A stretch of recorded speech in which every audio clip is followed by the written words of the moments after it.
Buenas noches con todos. Es un gusto poder estar iniciando mi primera ponencia en Udiápolis, ¿no? Y que sea con un tema tan interesante e importante para el ámbito de la psicología forense. Bien, nosotros tenemos como tema el día de hoy lo que es perfil criminal de agresores sexuales, ¿sí? Es un tema muy importante porque en la actualidad nuestra sociedad se está viendo pues involucrada en muchos actos de violencia, ¿sí? Y dentro de este tipo de violencia o tipologías de violencia tenemos lo que es la violencia sexual, ¿sí? Donde existen dos actores, ¿no? Tanto el agresor como la víctima. En este caso, nosotros vamos a hablar acerca de lo que es el agresor sexual, ¿no? Y que nosotros podamos encontrar en la actualidad y según haciendo o preparando mis diapositivas para esta clase el día de hoy, sigo, ¿no? Con la misma teoría en el sentido de que no hay hasta este año 2024 un perfil psicológico de los agresores sexuales. Así estipulado con criterios, como de repente nosotros los psicólogos conocemos el DSM-5, el CIE-10 u 11, nosotros valoramos ciertos criterios para poder diagnosticar o catalogar a una persona quizás con un trastorno, ¿no? Pero lo tenemos en el tema de lo que son desviaciones sexuales, ¿no? Trastornos sexuales, pero en la actualidad no encontramos, ¿no? Teoría relacionada que diga el perfil del agresor sexual es tal, tiene ciertos criterios, ¿no? Para que nosotros podamos catalogar a esta persona como agresor sexual. ¿Por qué? La explicación está que el agresor sexual reacciona o actúa o su modus operandi es de diversas formas, ¿sí? Pero la teoría sí nos indica ciertas características en común, ya sea de agresores sexuales de menores, de mayores, y diversas clasificaciones que dan los autores, ¿no? O los científicos que han estudiado acerca de estas personas que cometen este tipo de delitos, ¿sí? Entonces, en el contenido de esta clase, de 2 horas, vamos a hablar acerca de los factores de riesgo y causas en agresores sexuales. ¿Por qué? Pues, o sea, ¿qué sucede? La función del psicólogo forense en este sentido es poder estudiar, ¿no? La génesis, ¿no? De cómo inicia un agresor sexual, qué pasa, ¿no? Con esta persona, de repente en sus pensamientos, en sus emociones, en sus conductas, en su entorno social, en su entorno familiar, ¿no? Para que después pueda cometer este tipo de delitos. El tema 2 es tipos de perfiles criminales, ¿no? Como les indicaba, hay diversos autores que hablan de diversas clasificaciones acerca de los agresores sexuales. En este caso, yo les voy a explicar, ¿no? El tema de algunas clasificaciones importantes, relevantes, que quizás yo las utilizo como perito de parte al momento de realizar mis pericias de perfil psicosexual. ¿Mm? 3 son formas de agresiones sexuales. Bueno, en nuestra sociedad, nuestras leyes manejan ciertos artículos al momento de que se vaya a brindar alguna sentencia, ¿no? Por temas de tocamientos, actos contra el pudor, violencia sexual como tal, ¿no? Entonces también vamos a explicar un poco sobre ello, ¿no? 4, la evaluación de un agresor sexual. Este tema es importante debido a que en la actualidad en nuestro país seguimos confundiendo la labor del psicólogo forense con la labor del psicólogo clínico. ¿Y a qué me refiero? Nosotros cuando estamos frente a un agresor sexual, en el punto de vista ya está en que está en un proceso judicial, por ende vienen a consulta, ¿no? Para el tema de la elaboración de los perfiles psicosexuales, ¿no? Entonces, la psicología forense realiza una evaluación específica, ¿sí? ¿Para qué? Para que podamos encontrar justo lo que vamos a estudiar acerca de las características de los agresores sexuales, cuáles, ¿no? Son los factores de riesgo, las causas, ¿no? Y también eso está relacionado a lo que es la historia de vida, ¿no? Que va a tener este agresor sexual, ¿no? Desde su niñez, infancia, pubertad, adolescencia, juventud, adultez, hasta la edad en la que nosotros podamos evaluarlo. ¿no? Entonces, este tema de la evaluación del agresor sexual parte de bastante teoría y de bastantes estudios, porque las características, como les indicaba, son comunes en los agresores sexuales, pero a veces se diferencian, ¿no? Por el tema de si son de menores, si son de mayores, ¿no? Y en ese sentido, nosotros tenemos que saber valorar. Y aquí entramos en el factor de que cuando nosotros vamos a estudiar a una persona, ¿no? Y cuando hablo de estudiar es porque realmente la labor del psicólogo es valorar, estudiar a una persona que ha cometido un delito, en este sentido un agresor sexual. ¿Con qué fin? Con el fin de que nosotros podamos dar una respuesta, ¿no? A una sala de justicia, explicando por qué esta persona quizás o cuáles son esas características de personalidad. Si reúne o no reúne de repente un trastorno de personalidad relacionado a la comisión del delito de agresión sexual, o si es que tiene alguna desviación sexual, un trastorno sexual, ¿no? O en sí, ¿cuál es pues su característica de personalidad? ¿Ya? De ahí viene el tema de tratamiento y rehabilitación.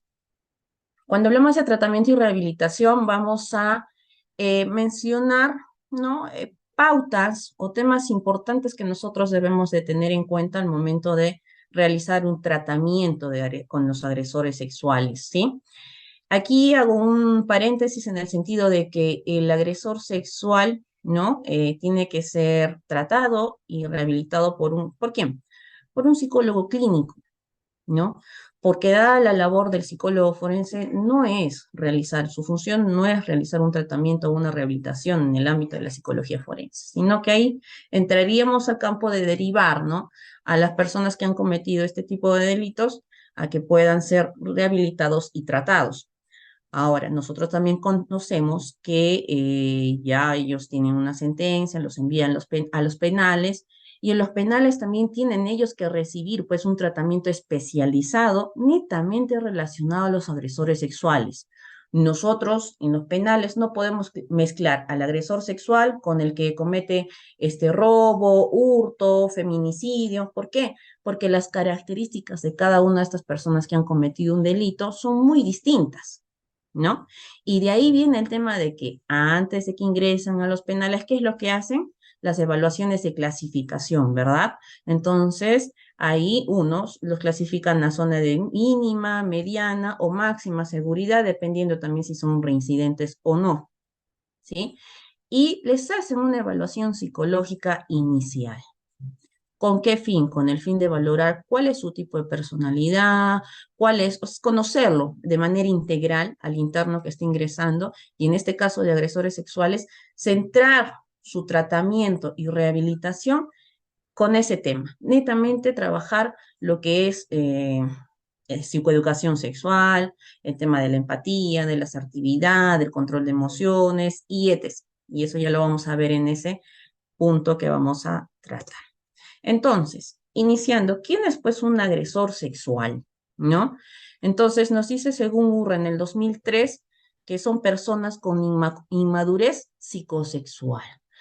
Ahí viene también uno de los motivos por los cuales nos piden a veces los perfiles psicosexuales, ¿no?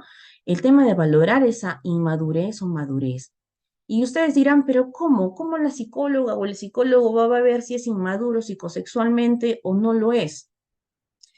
Nosotros parte de nuestras técnicas, instrumentos que utilizamos viene a ser la entrevista y la observación. Ya ello añadido a lo que es una evaluación psicológica, ¿no? Entonces, toda esta triada, ¿no? Entrevista, evaluación y observación, forma un todo, ¿no? Donde vamos a conocer a esta persona. ¿Mm?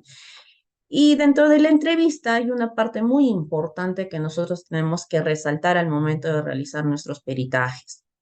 Y nos basamos a lo que es el desarrollo sexual. Es una parte en la que vamos a ponerle mayor interés, vamos a realizar más preguntas relacionadas a su aspecto sexual, ¿sí? Entonces sucede, y les pongo aquí un caso, ¿no? Yo tuve un cliente, el cual pues vino para una evaluación psicosexual, ¿no? Y al momento de nosotros analizar, ¿no? Su historia de vida, pues en su infancia había sufrido de tocamientos indebidos, Ya ingresando casi a la pubertad, sufrió de otra vez tocamientos indebidos por una persona desconocida en una situación familiar donde estaban tomando. Tres, en ese entorno de hacinamiento familiar, ¿no? Todos dormían en un solo cuarto, pues el señor miraba siempre a su hermana desnuda, ¿no? Desnuda, lavándose sus partes íntimas y le empezaba, ¿no? A tener la curiosidad, ¿no? Y la observaba a escondidas, la miraba, ¿no? Tres, sufre de, bueno, él lo toma por un tema de abuso sexual por parte de una jovencita mayor a él, ¿no? Que pues había iniciado, ¿no? Sus relaciones sexuales sin consentimiento, ¿no? De ahí, el tema de hablar sobre sexualidad, nosotros conocemos y hasta la actualidad quizás se da que es un tabú, ¿no? Entonces, en esos tiempos, ¿no? Retomando los años 1980, por ahí, pues para esta persona hablar sobre sus curiosidades, sobre qué es lo que observaba, lo que escuchaba a veces de las relaciones sexuales que mantenían sus padres y etc. de cosas, pues era imposible hacerlo con su padre, con su madre o entre los hermanos, no podían hablar de esos temas, ¿sí? Y la escasa educación que había sexual en el colegio, pues era lo mínimo, ¿no? Lo que de repente, hasta la actualidad nosotros vemos que educación sexual, pues también es un tema que se tiene que tocar con pinzas en los colegios, ¿no? A lo cual nos diferenciamos a otras sociedades, ¿no? Nosotros como psicólogos debemos de conocer y saber de que a los niños, púberes y adolescentes se les tiene que hablar de sexualidad desde pequeñitos, pero de acuerdo a sus etapas. ¿M? No escondiendo de que no hables sobre esto, no digas esto, no quiero escuchar esto y etc. No, porque nosotros igualmente limitamos. Entonces, de este caso que les comento, ¿cómo creen que va a ser pues su desarrollo sexual de este joven, ¿no? Va a haber una inmadurez que después, ya en la adultez, se ve reflejada al momento cuando entabla relaciones sexuales con sus parejas, muy inestable también con sus relaciones sexuales, ¿no? O relaciones de pareja también, ¿no? Entonces, eso viene a ser quizás ahí un factor de riesgo, ¿no? El poco desconocimiento del tema sexual, ¿no? El tema de haber sufrido, ¿no? Temas de tocamientos, de abuso sexual, ¿no? Entonces, todo ello va a sumar, ¿no? Por eso dice que nosotros, como padres, como profesionales, a nuestros hijos tenemos que enseñarles, ¿sí? Entonces, y dejarlos también que sean independientes dependiendo de las edades, ¿no? Que van cumpliendo. ¿Por qué? Porque ahí nosotros dándoles esta individualidad, ¿no? Que puedan realizar sus actividades, definitivamente en un futuro, bueno, sí, van a necesitar de los padres en algunas cosas, pero después pueden realizar sus actividades con total normalidad e independencia, ¿no? Ahora, el tema de buscar autoafirmar su autoestima, eso nos dice que es el agresor sexual. Entonces, ¿cómo el agresor sexual va a autoafirmar su autoestima? Aquí se caracteriza por un alto grado, ¿no? De placer y una baja resonancia emocional. ¿Qué entendemos por ello? Utiliza la violencia, ¿sí? Y esto a veces lo hace con personas adultas, ¿no? Personas que pueden defenderse, ¿no? Que a raíz de no dar su consentimiento, pues existe este tema, ¿no? De agresión física, ¿no? Para que este agresor sexual pueda cometer, ¿no? Este acto. Pero con menores, ¿cómo se da el tema del abuso sexual? Se da en el sentido de que el agresor sexual aquí, que busca intimidar, manipular, ¿no? Entregar, ¿no? Objetos a cambio de, ¿no? En poder endulzar, ¿no? A este menor para que este agresor pueda también cometer el acto que quiere, ¿no? Entonces, en ambas se ve que utiliza su poder porque el hombre, ¿no? En esa idea errónea, porque eso también es otra característica de los agresores sexuales, tienen distorsiones cognitivas. Definitivamente, pues en esas ideas erróneas, pues ellos piensan que ejerciendo poder, ¿no? Frente ya sea un menor o una persona adulta, pues van a lograr lo que ellos desean, ¿sí?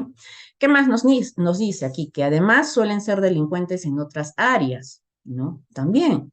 Ustedes han escuchado o han visto, ¿no? En las noticias que dicen, ¿no? Secuestran a joven, ¿no? La dejan, ¿no? En un descampado y esta joven ya también fue abusada sexualmente, ¿no? Pero ¿cuál era el fin? Era el secuestro, ¿no? Robarle las pertenencias, ¿no? Pero de por sí se da la situación de que abusan sexualmente de esta jovencita, de esta víctima, ¿no? Entonces, por eso dice a veces también son delincuentes en otras áreas, ¿sí? Por lo que son proclives, pues, a este tipo de violencia contra las mujeres, porque el índice que indican las estadísticas es que las víctimas siguen, ¿no? Por así decirlo, teniendo el mayor porcentaje, vienen a ser las mujeres, ¿no? Que, bueno, no vamos a desmerecer, ¿no? Si hay un índice mínimo que de víctimas que son varones, ¿no? Pero seguimos en una situación de que las víctimas que tienen mayor estadística de sufrir cualquier tipo de violencia y especialmente este tipo de violencia sexual, pues son las mujeres, ¿no? Dentro de ellas, niñas y adolescentes, ¿no? Ahora, aquí también el agresor sexual, ¿no? Por así decirlo, racionaliza la agresión, como que como un mecanismo, ¿no? De ellos para lograr su cometido, ¿no? Entonces, es el facilitador, el tema de la agresión. Vamos por el primer tema, que son factores de riesgo y causas en agresores sexuales. Y aquí vamos a hablar acerca del modelo ecológico. Ojo, este modelo ecológico, varios autores hablan, tanto para el lado de los agresores como para el lado de las víctimas, ¿no? Pero aquí vamos a hablar acerca de los agresores. Habla de factores de riesgo a nivel personal, a nivel familiar, a nivel comunitario y a nivel social, ¿sí? Entonces, nosotros entendemos y sabemos por lo que de repente tenemos familia y todo ello, que la génesis de cualquier situación, problema, ¿no? Se da muchas veces también en el ámbito familiar, ¿no? Porque es el primer lugar, ¿no? El primer núcleo donde el ser humano que nace, ¿no? Se va a desenvolver, va a crecer, se va a adaptar y va a aprender. Entonces, en ese sentido, es muy importante recalcar que los factores de riesgo, ¿no? Son muy importantes de analizarlos y de que a la larga podamos, este, por así decirlo, cortar, ¿no? Cortar estos factores de riesgo. ¿Qué dice el tema de reincidencias en estos tipos de delitos o hablando de hurto, de robo o cualquier otro tipo de delitos? ¿Por qué se da? Porque la persona que sale de un establecimiento penitenciario, ¿no? Regresa a su mismo núcleo, a su mismo entorno, ¿sí? Puede durar 1, 2, 3 meses, pero otra vez cae. ¿Por qué? Porque estos factores de riesgo están presentes, ¿no? Ahora, nosotros también vivimos en una sociedad que en la actualidad, a comparación de años anteriores, estamos viviendo una inseguridad terrible, ¿no? Entonces, esa situación de inseguridad, de que no se hace nada por de repente parar con los actos delictivos y etc., aumenta, ¿no? O sea, es por así decirlo, bueno, el delincuente dice, ah, bueno, estoy aquí en la calle, puedo matar, puedo robar, no me encuentran, sí, a veces hacen operativos. Sucede que la corrupción también forma parte de un factor de riesgo muy latente en nuestra sociedad, ¿no?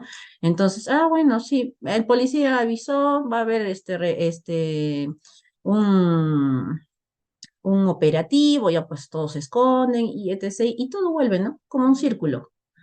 Entonces, esos factores de riesgo, si es que no se parten desde la misma comunidad, la misma sociedad, en generar cambios, pues, por así decirlo, como una manzana podrida, el ser humano se va a seguir desenvolviendo en ese ambiente, ¿no? y va a seguir aprendiendo, captando, viendo, ¿no? Los medios de comunicación también, cómo es que dan las noticias, cómo es que dan la información, ¿no? Igualmente en los colegios, cómo está la educación, las familias, cómo están en la actualidad, ¿no? Entonces, esa situación es como un círculo vicioso, ¿no? Entonces, por eso yo siempre soy de la idea de que para evitar, ¿no? La formación de estos factores de riesgo, es mejor tener factores protectores. ¿Y cuál es el principal factor protector de un ser humano que se va a ir formando? La familia. Padre, madre, ¿no? O personas significativas para para este ser humano, ¿no? Que viene a ser un niño que se está formando. ¿No? Entonces, padre, madre, abuelos, tíos, ¿no? Etc., de personas que puedan sumar a la formación de este niñito para que siendo adulto, ¿no? Por así decirlo, tenga adecuados valores, adecuado desenvolvimiento, adecuadas habilidades, ¿no? Para poder sobrellevar esta situación que tiene nuestra sociedad en la actualidad. Hablando de los factores de riesgo a nivel personal de los agresores sexuales, vamos a encontrar que en la infancia, pues estos agresores sexuales han vivido experiencias negativas en relación con la sexualidad. Justo el caso que les comentaba, ¿no? Sufrió de tocamiento, sufrió de abuso sexual, ¿no? Entonces, son experiencias negativas. ¿Y qué sucede? Pues que las experiencias negativas uno las puede olvidar. ¿Qué dicen ustedes? ¿Las pueden olvidar? Muchas veces no. Y eso depende mucho, ¿no? Del tema de cómo es que esta víctima, ¿no? Porque ahorita estamos hablando de un agresor sexual que ha sido en infancia víctima de hechos de índole sexual, ¿no? Entonces, esta víctima, uno de repente lo comentó, lo habló, vio que ni se denunció, vio que ni siquiera de repente hubo apoyo por parte de los familiares. ¿Cómo crece? Y es lo que vemos en la actualidad con las víctimas, ¿no? En la actualidad las víctimas están totalmente olvidadas, ¿no? Si bien es cierto, se hace una denuncia, pasan su cámara GESEL, su evaluación psicológica, pues los procesos son inmensos, o sea, son de tiempo.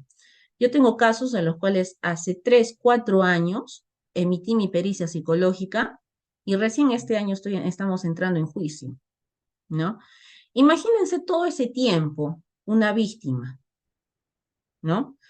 Pongamos en el hecho que de repente por ahí se ve lo ve al agresor, ¿no? Si es que a veces estén llevando en libertad su proceso, o escucha comentarios del caso, o sea, vive en una constante victimización.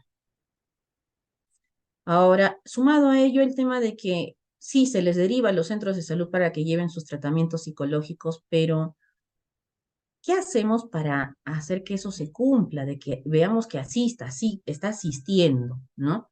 Pues que se deja la deriva, ¿no? Asiste unas cuantas sesiones y después ya no asiste, depende mucho también de la atención que vaya a brindar el psicólogo, ¿no? Entonces, esa adherencia, ¿no? Al tratamiento a veces es difícil, ¿ya? Entonces, uno es que han tenido experiencias negativas en relación con la sexualidad, ¿ya? Ahora, las experiencias familiares inadecuadas en la infancia impidieron el establecimiento de vínculos afectivos sólidos y no permitieron el desarrollo de la empatía. Empatía, acuérdense de esta palabrita, miren, ya tenemos experiencias negativas en relación al aspecto sexual, ¿sí? No se ha formado la empatía. ¿Por qué? Por experiencias familiares inadecuadas en la infancia. Violencia entre los padres, ¿no? Eso es lo que observa el niño, ¿no? El tema de que no hay adecuados vínculos afectivos con los padres. No es que solamente, como dicen, ¿no? A veces este tema de que, no, el vínculo tiene que ser fortalecido más con la mamá. Claro, o sea, es cierto, pero no es pues todo el trabajo que se debe darle a la figura materna. Porque si hay padre y madre en un ámbito familiar, pues son los dos quienes tienen que generar esos vínculos afectivos con el hijo. ¿M? Entonces, en el caso de los agresores sexuales, no hubo eso. No hubo vínculos afectivos sólidos, ¿no? Y que a la par, pues, de que no se ha brindado, por así decirlo, es una negligencia, ¿no? Ahí, es que los padres ejercían violencia, uno, hacia el hijo y entre ellos, ¿no? O es que el padre ejercía violencia en la madre o la madre, o viceversa, ¿no? Entonces, un ambiente violento, ¿ya? Ojo que esto no va a generar que este niño forme o desarrolle la empatía. ¿Y qué es la empatía? ¿No? Es como el ser humano tiene la capacidad de ponerse en el lugar de la otra persona. Y no digo con el sentido de que voy a sentir yo lo que siente mi amiguito o mi amiguita, ¿no? Sino es del comprender, ¿no? Yo comprendo que mi amigo ahorita está triste, ¿sí? ¿Por qué? Porque de repente se le perdió su juguetito y esa es la empatía, ¿no? Entonces, ¿qué hago yo como persona empática? Voy, le hablo, amiguito, ¿qué pasó contigo? ¿Por qué estás así? ¿No? Brindo mi apoyo. Entonces, en este caso, los niños que viven en un ambiente violento, donde no hay vínculos afectivos sólidos, definitivamente no van a desarrollar esta empatía, ¿ya? Vamos por el otro punto, falta de desarrollo de mecanismos de autocontrol de los impulsos. Seguimos con este ambiente violento, ¿no? ¿Y qué hace el niño observando que le golpean a su madre, que inclusive a él también le pueden golpear, ¿no? Crece con un resentimiento. Entonces, ese resentimiento que genera cólera, ira, y ahí viene que no desarrollan mecanismos de autocontrol de los impulsos. Entonces, ¿qué pasa con los casos de bullying en el colegio? ¿Por qué el niño va y ejerce bullying sobre su otro compañerito? Y cuando hacemos un análisis de este niñito que ejerce bullying, nos vamos a encontrar que sufre de violencia, ¿ya? Ese es el principal factor de los niños que ejercen bullying hacia otros niños, ¿ya? Entonces, ¿por qué? Porque están cargando con bastantes emociones negativas. Y esas emociones negativas, ¿dónde las van a ir a desfogar? Al colegio. Uno, con sus amiguitos. Dos, de repente con el desinterés, ¿no? A estudiar, ¿no? Entonces las bajas notas. Entonces, es lo que a veces dicen, ¿no? Llaman la atención. Y es que es muy cierto, a veces los niños de manera indirecta, ¿no? Tratan de llamar la atención de los padres. ¿Sí? Porque no es fácil para un niño decir, sabe que mis o profesor o profesora, mi papá me pega, mi mamá me pega, me insultan, no me dan de comer. No, no lo dicen, no lo expresan con palabras, lo hacen mediante actos, ¿ya? Y ahí viene esta falta de control de impulsos. Otro de los factores de los agresores sexuales, ¿ya? Inmadurez en su desarrollo afectivo y sexual, claro. Como les comentaba hace un momento en el caso que les decía, o sea, es un tabú hablar sobre sexualidad en la familia, ¿no? Y ese tabú, pues definitivamente el niño va a crecer o el adolescente va a crecer con bastantes curiosidades, interrogantes. ¿Dónde es que el niño tiene que conocer sobre ello? De los padres, ¿no? A veces, ¿no? Se pasan la pelota. No, corre, dile a tu papá. No, mejor dile a tu mamá. Y el niño queda en el aire diciendo, ¿y ahora quién me va a ayudar a absolver por qué de repente, de dónde nacen los niños? O de dónde nacen los bebés, ¿no? Entonces, bueno, ahora los niños tienen bastantes habilidades para ingresar al Internet. Entonces se van al Internet y buscan muchas veces el tema de información inadecuada, inclusive información que de repente no es para su edad.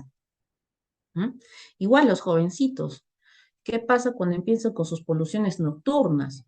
Cuando empiezan con la erección de su miembro viril, ¿no? Entonces, es algo, para unos es algo alarmante, ¿no?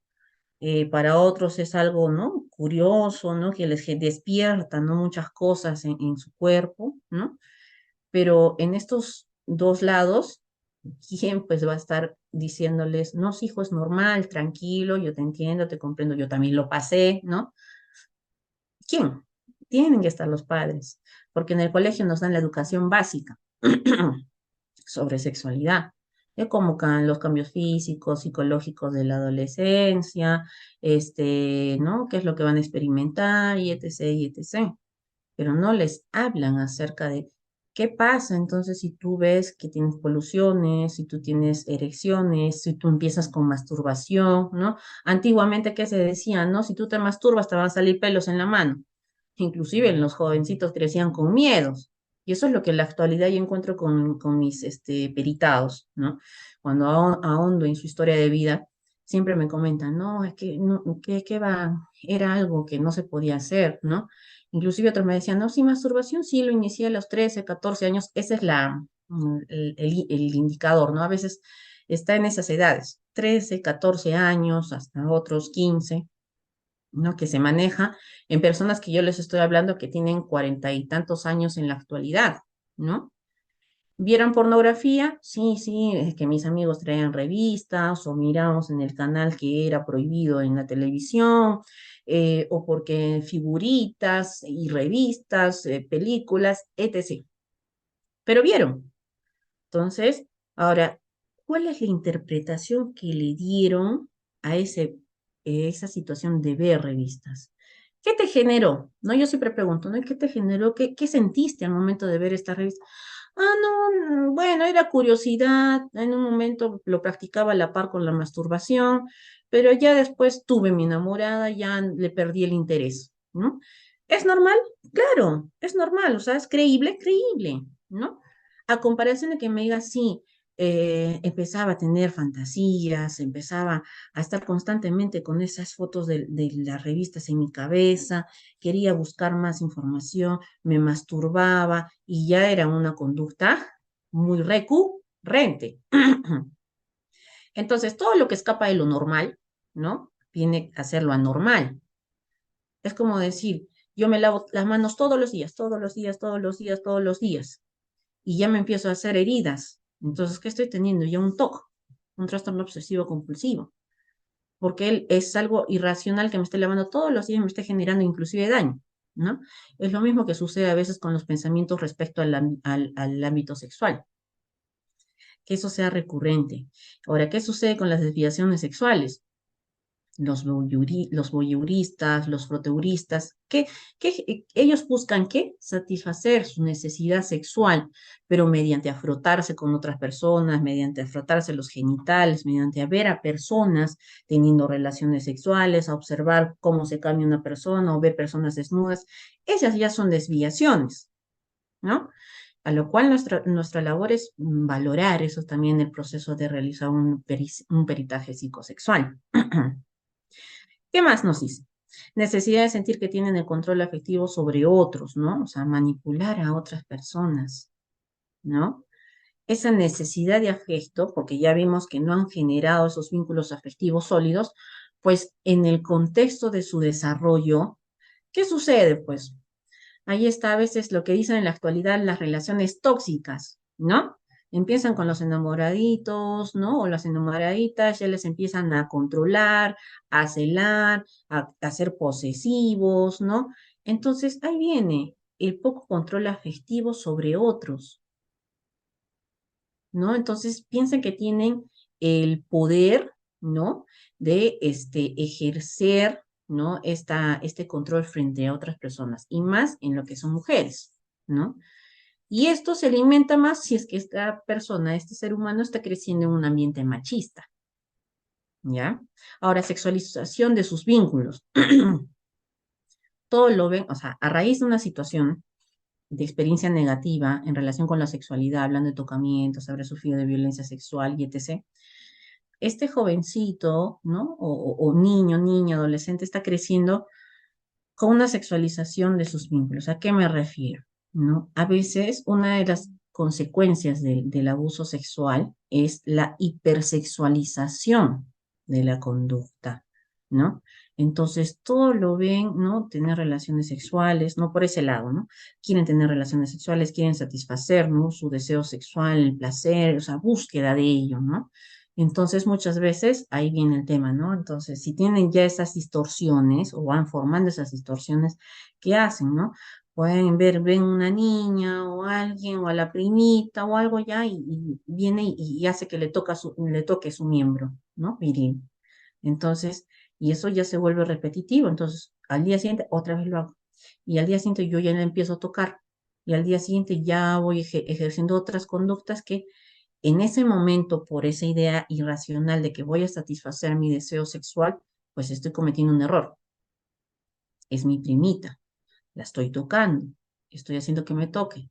Entonces, eso se normaliza, por así decirlo, hasta que los encuentran o la niña habla y de vela sabe que mi primo me está tocando, me está haciendo esto y etc.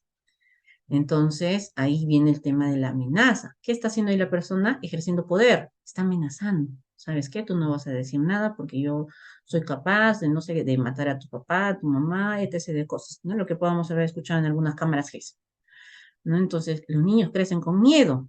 Y es muy fácil generar miedo en los niños, ¿sí? Entonces, un niñito va a decir, no, le va a decir, no, mejor no digo nada. Entonces, ya las víctimas empiezan a tener cambios conductuales, ¿no? Ya se retraen, ya no hablan mucho, ya no juegan mucho y etc. Entonces son indicadores de cambios conductuales relacionados quizás a un posible hecho de abuso sexual, ¿ya? Ahora, las condiciones de vida actuales que privan a las personas de canales de apoyo afectivo y social y la resolución de conflictos. Ya tenemos un niño que crece en un ambiente violento, que ha sufrido de abuso sexual, ¿no? Que no tiene vínculos afectivos sólidos, que no desarrolló empatía, ¿no? Que no tiene control de sus impulsos, ¿no? Que tiene inmadurez en su desarrollo afectivo sexual. Todo eso sumado a que, ojo, no va a saber cómo solucionar sus problemas, ¿sí? Lo han limitado bastante. Todos estos factores han hecho que esta persona no logre tener esos recursos adecuados para poder solucionar sus conflictos emocionales. Uno de los factores también de riesgo, ¿no? Hablando de víctimas, ¿no? Que han sufrido de hechos de violencia sexual o de abuso, es que empiezan a cortarse, ¿no? El cutting. Por eso dicen, poca, ¿no? capacidad para el tema de resolución de conflictos emocionales. Cargan con tantas cosas en el aspecto emocional que lo que se les viene a la mente, uno es consumir drogas, alcohol, ¿no? El tema de cortarse para liberar emociones, ¿no? Tema a veces de huidas de casa, de hogar, ¿no? Entonces, esas situaciones son las consecuencias en víctimas, ¿no? Entonces, que ¿no? Esta persona que ha sufrido de ello, pues en un futuro se está convirtiendo en una persona, convirtiendo en una persona que ejerce este tipo de hechos de violencia sexual o abuso sexual. ¿Ah? Factores de riesgo a nivel familiar. En este sentido, mencionan que hay una madre negligente, ¿no? Ausente o deprimida que no ha brindado pues un adecuado cuidado y supervisión a este niño o adolescente, ¿no? Madres subordinadas, como les dijo, viven en violencia, ¿no? Familias quizás reconstituidas, ¿no? Donde hay historias de abandono, rupturas, ¿no? Entonces, este jovencito, niño que está en ese ambiente, pues está creciendo, como les vuelvo a repetir, en ese ambiente familiar violento, en una familia reconstituida que, por ende, de repente el padrastro, ¿no? O esta persona que está ingresando a ese ambiente familiar, pues ejerce algún tocamiento, algún abuso a este niño, niña que está formándose, ¿no? Ahí viene el tema de la presencia de padrastros y hijastros, ¿no? O sea, no es que sea malo, ¿no? Pero ya cuando este padrastro ejerce ciertos tocamientos, ejerce cierta violencia, ahí ya no es adecuada esa relación, ¿no? Ahora, personas adultas que colocan a los niños en roles de adultos, ¿no? ¿Qué sucede, no? A veces, ¿no? Corre, ¿sabes qué? Ya vino tu papá, sírvele el almuerzo, ¿ya? Corre, atiéndelo a tu papá, haz esto, lo otro, ¿no? Entonces, esa es la función del hijo, el atender a la pareja, al cónyuge, al esposo, no es ese rol. Por eso dice, un factor de riesgo viene a ser el tema de que los niños en roles de adultos, ¿no? O lo que siempre sucede, ¿no? Ocurre, saluda siempre con beso, ¿no? Entonces, pero ¿por qué nosotros vamos a influir en la decisión del niño? De repente el niño quiere decir hola con tu manito, o hola nada más, o buenos días, buenas noches, y etc. Otros saludan con besitos, su forma de ser, ¿no? Otros no quieren. Nosotros no podemos influir en estos niños, ¿ya? ¿Qué más? Familias con modelos sexuales inapropiados, ¿no? Se exponen, no son muy, realizan actos sexuales frente a los niños, ¿no? Y eso observan.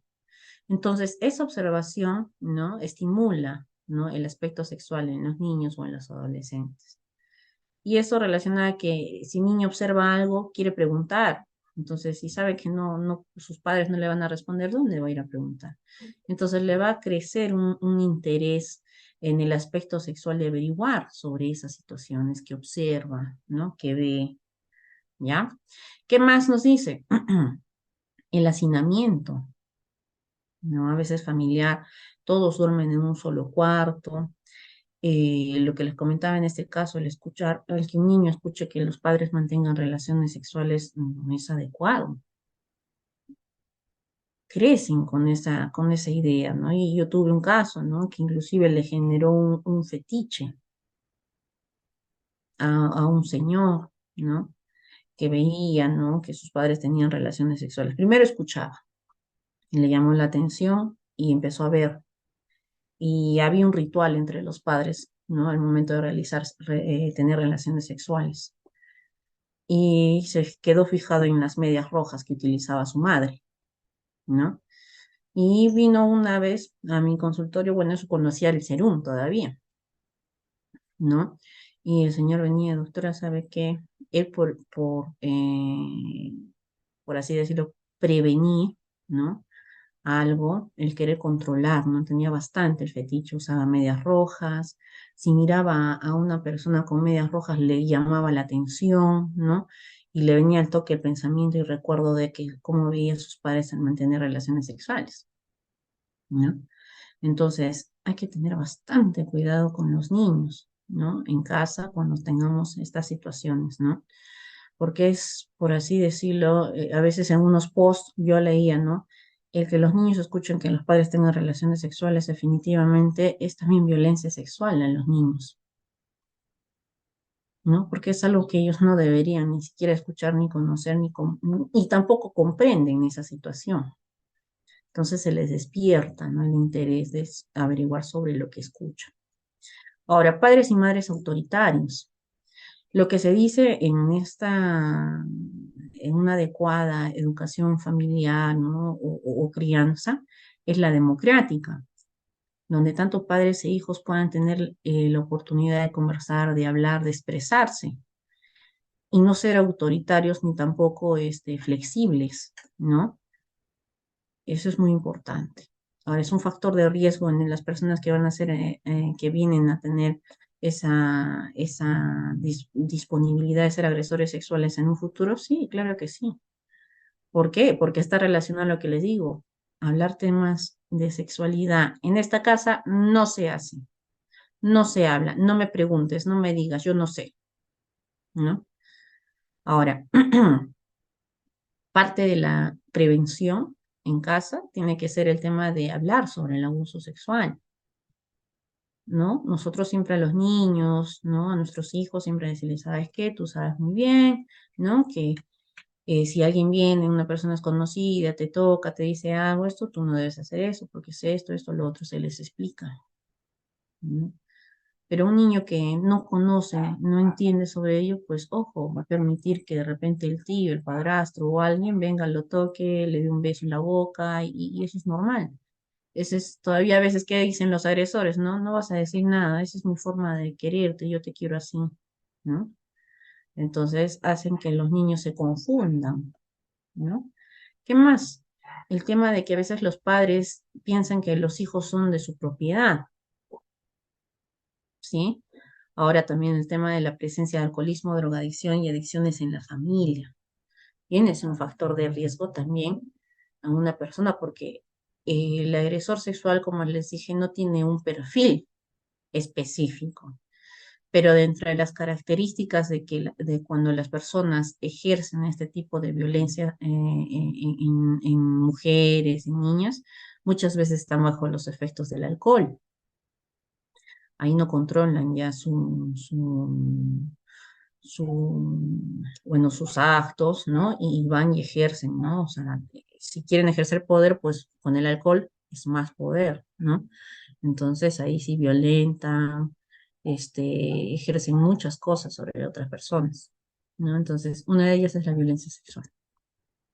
Factores a nivel comunitario. El tema de que no hay, ¿no? O hay ausencia de mecanismos de detección de abuso en las instituciones educativas o de hablar sobre estos temas de abuso sexual, violencia sexual, ¿no? Como temas preventivos.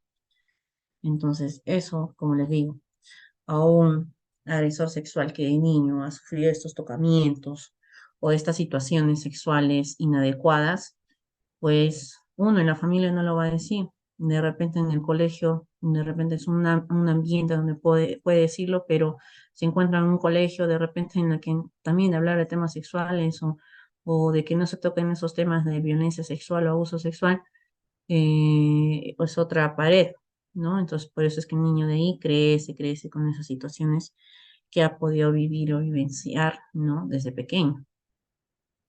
Ausencia de servicios, ¿no? Para el tema de alguna denuncia, ¿no? Ahora en la actualidad, bueno, se da que los jovencitos o los niños, niñas, muchas veces a veces les cuentan a sus profesoras, a los psicólogos de los colegios, ¿no? Pero antiguamente no era así. Y cuando yo hablo con los agresores sexuales o supuestos agresores sexuales, voy a hablar así porque, claro, estamos en procesos, ¿no? Todavía no se ha deliberado si es inocente o es culpable, ¿no? Entonces, en esas historias de vida, muchas veces he escuchado que este factor de riesgo es muy, muy presente, ¿no? El tema de que en la institución educativa no hablaban sobre sexualidad, no se habla sobre el abuso sexual o violencia sexual, no había temas preventivos. Servicios de psicología no existía, no había. Y si había, pues también la psicóloga o el psicólogo no estaba apto para poder escucharlo o orientarlo respecto a la sexualidad, ¿no? ¿Qué otro factor de riesgo? Pues una sociedad, una comunidad, un barrio inseguro, la delincuencia, ¿no? La percepción de falta de orden y reglas. Uno de los trastornos de personalidad relacionados al agresor sexual es el trastorno antisocial. Y el crecer en un ambiente, en una comunidad insegura, donde hay delincuencia, ¿no? Entonces, es posible, ¿no? Que esta persona pueda ver que no hay normas, reglas, leyes y que las personas puedan hacer lo que quieran, ¿no? Y esta persona va a crecer así. Ahora, el consumo de alcohol y drogas en espacios comunitarios, ¿no? De repente este joven, ¿no? De repente sale a comprar a la tienda y se encuentra ahí en la tienda que están tomando, están fumando, ¿no? Y mientras va teniendo independencia, le va llamando la atención y va a empezar a consumir. O las amistades peligrosas también, ¿no? Ahora, la estigmatización que hay acerca del abuso sexual, ¿no? ¿Qué hay a veces en los comentarios, ¿no? De la familia, ¿no? Ay, ¿cómo es posible que hayan hecho eso con esa niña o ese niño, ¿no? ¿Dónde están pues los padres? O esta niñita de repente ha provocado, ¿no? A que le pase esto. Y ese niño que está creciendo en ese ambiente va a crecer con esa idea de que las mujeres provocan, ¿no? Entonces ya viene a ser también un entorno machista. Factores a nivel social. El tema de que los roles de género, que hay bastante de hombres y mujeres, ¿no?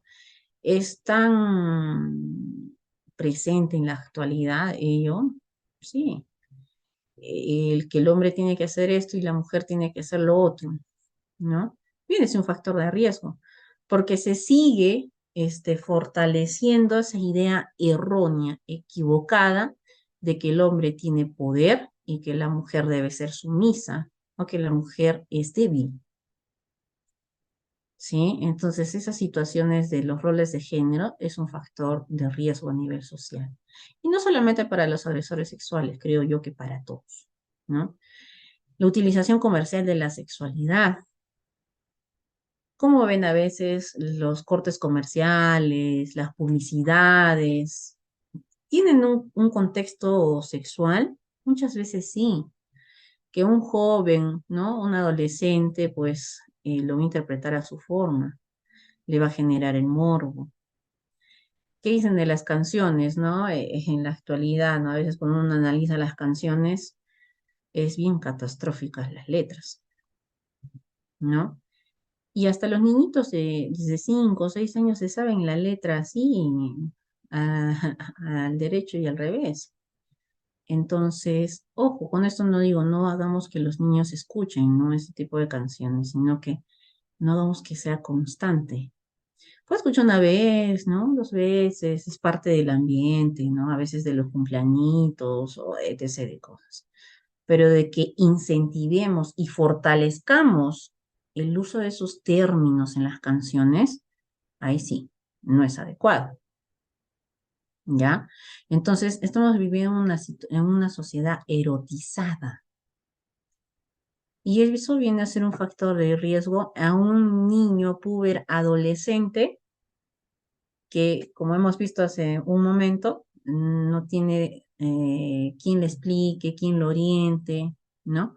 Entonces va a crecer con eso, ¿no? O sea, a veces vienen las fantasías, ¿no? Y esa chica que sale con su bikini, cómo me gustaría esto, lo otro, ¿no? Y hasta se masturban y etc., ¿sí? Entonces, ya eso viene a ser una situación muy preocupante. Ahora, causas de las agresiones sexuales. ¿Qué nos dice aquí? Que existen diversas teorías, ¿no? Para explicar el por qué los hombres violan o ejercen este tema de violencia sexual hacia las mujeres, ¿ya? Entonces, vamos a hablar desde el punto de vista de la teoría de perspectiva evolucionista biológica del impulso sexual masculino, ¿sí?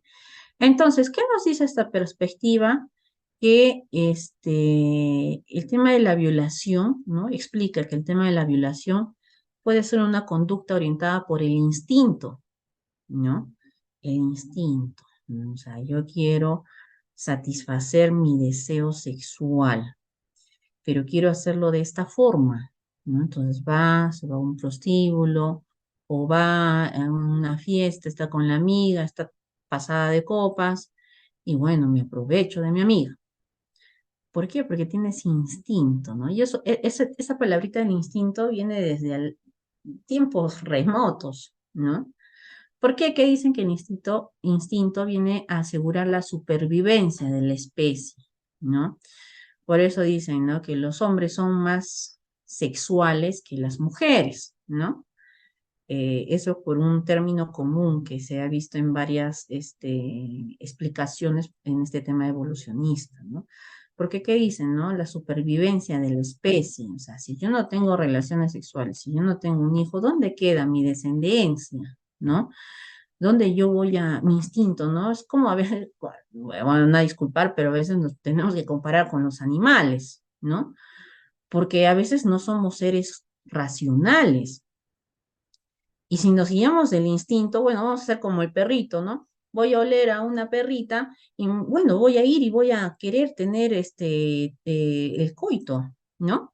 O con una jovencita voy a verla, me parece atractiva y voy a hacer lo que sea para yo tener relaciones sexuales con esa jovencita.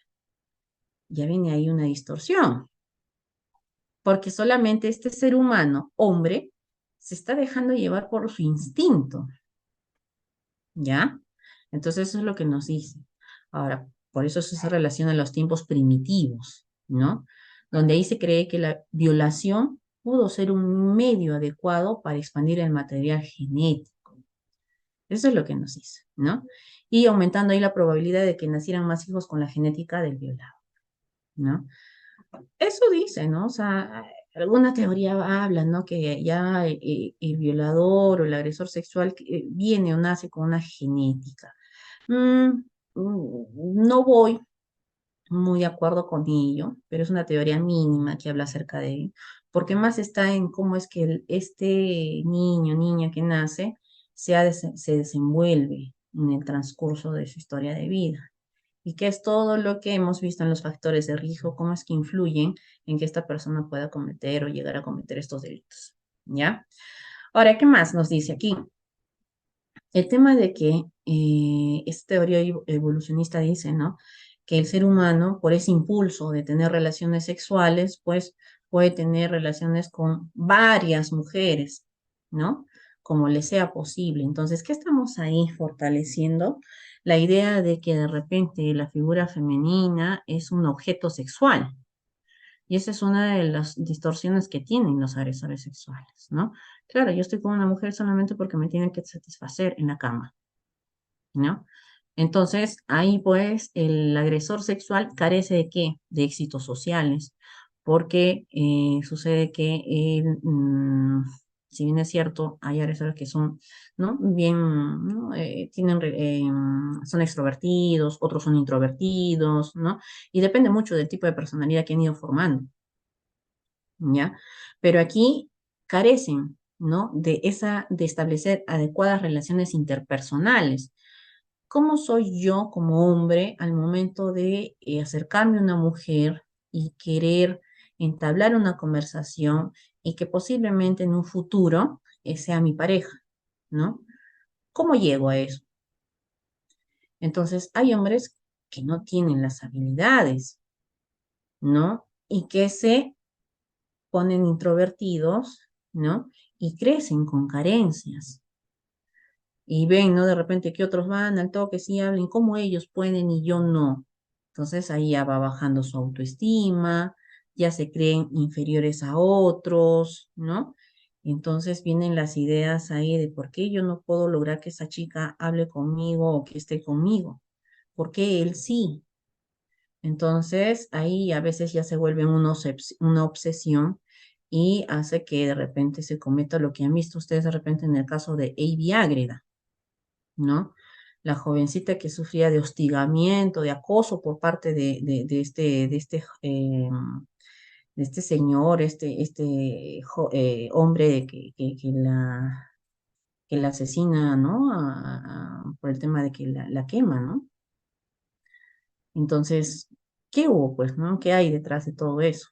Entonces hubo una obsesión, porque inclusive dijo en su declaración, ¿no? Yo veía que a otros sí le aceptaba salir y a mí no. Entonces, ¿cómo crece esa persona? También con resentimientos. ¿Y qué es lo que quieren hacer? Que esa persona le preste atención y lo hacen de la peor forma, ¿no?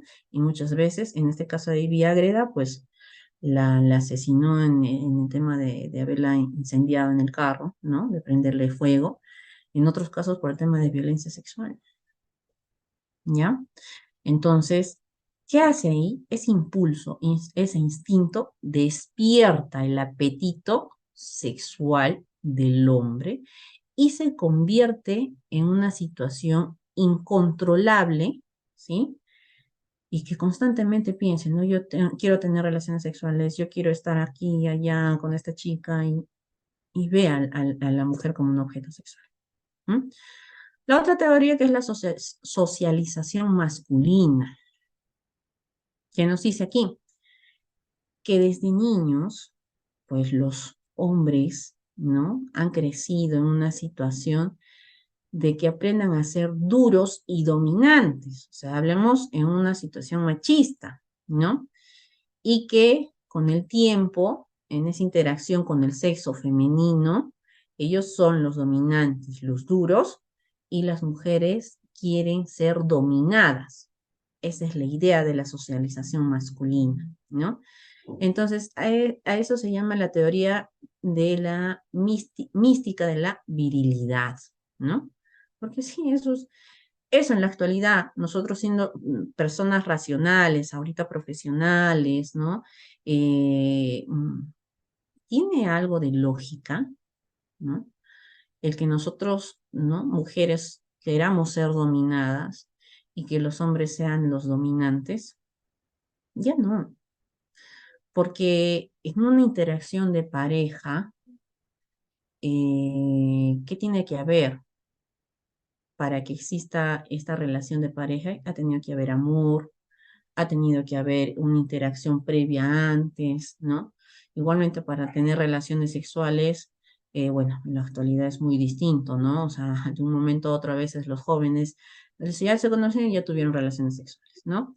Pero bueno, eso es parte de cómo ven, ¿no? Esa situación, pero antes de repente de nosotros poder casarnos, poder tener relaciones sexuales, pues hemos tenido que conocer a nuestro esposo o a nuestra pareja, al enamorado, ¿no? Hemos pasado un tiempo de ahí, ¿no? Recién, ¿no? Se tuvo la primera relación sexual y etc., ¿no?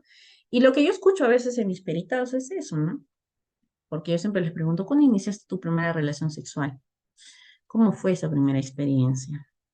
¿No? En algunos casos me dicen, sí, fue algo innovador, fue algo nuevo, porque bueno, era mi primera enamorada, nos amábamos mucho, ¿no? En otros casos, ¿no? Bueno, en el cuartel nos obligaron a ir al prostíbulo, ¿no? Y no fue nada grato porque no sentía nada hacia esa persona. Y ojo, ahí estamos ya analizando a la persona, cómo nos responde, cómo nos cuenta sobre esas primeras relaciones sexuales.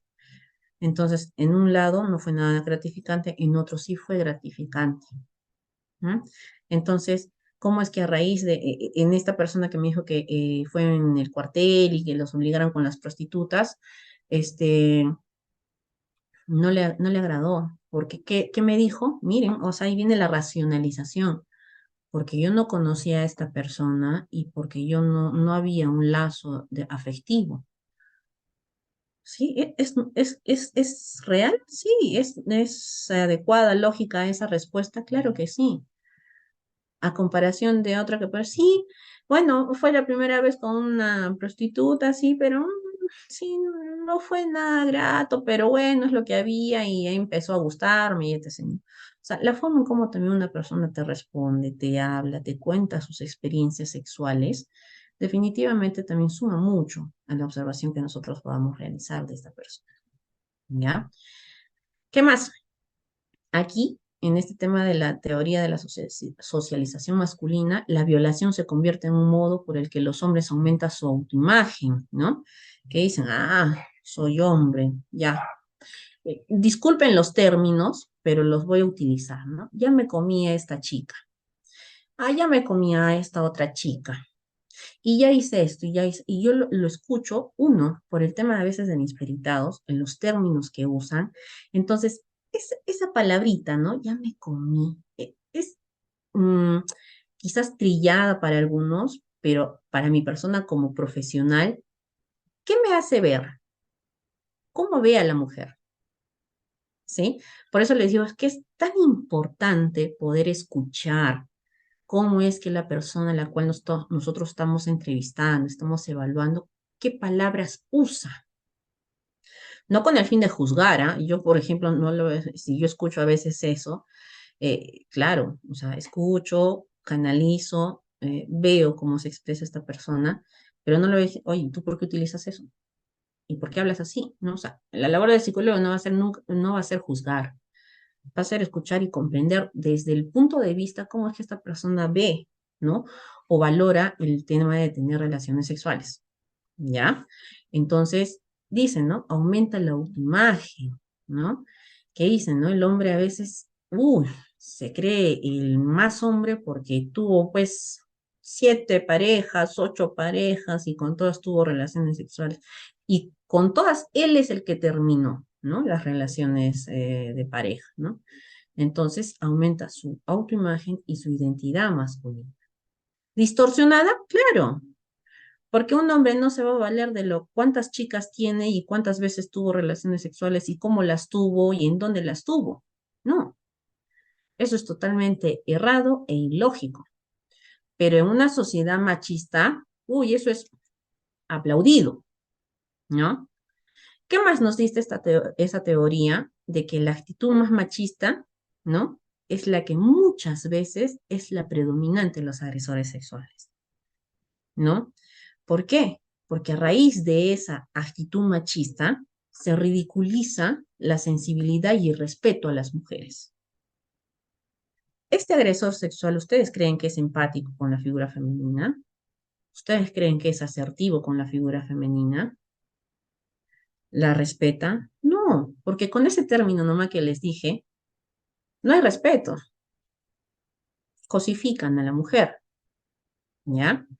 He ahí que, por así decirlo, yo les estoy hablando con estas características que les digo, de una persona, por así decirlo, normal, ¿ya? Por eso les digo que el agresor sexual no tiene un perfil definido, que es muy distinto también que vamos a encontrar agresores sexuales que ya tienen un diagnóstico, ¿no? Como una desviación sexual, un trastorno sexual, ¿no? Un trastorno de personalidad, ¿no? Que suma a que esta persona de repente comete este tipo de delitos. Pero ahorita yo les estoy hablando del día a día, de repente de lo que yo puedo encontrar en mis peritados. Y ustedes van a decir, pero si es una persona, por así decirlo, normal. Claro, es normal, pero ya se vuelve anormal porque lo que escuchamos, le añadimos de repente los factores de riesgo que haya podido tener en su historia de vida. ¿Por qué llega pues esta persona a sus 30 y tantos años a hablar así de las mujeres o a tratar así a las mujeres? ¿No? Entonces es alarmante, ¿no? Y muy importante poder valorar ello. No es solo hacer una entrevista psicológica por hacerla. Por eso yo muchas veces voy en contra de lo que se hace, ¿no? En las pericias oficiales, que se toman una sola sesión para hacer un perfil psicosexual. Miren, hemos hablado de factores de riesgo, estamos hablando de teorías, ¿no? Todos estos factores de riesgo, ¿ustedes creen que en una entrevista de 60 a 45 minutos vamos a poder abordar todo? Y ojo, no estamos haciendo todavía evaluación psicológica. Por eso yo siempre voy en contra de las pericias que analizo, de que a veces me ponen en una sola fecha, han podido evaluar a una persona, entrevistar a una persona para valorar un perfil psicosexual. Es totalmente equivocado, o sea, no, nada de lógico ahí.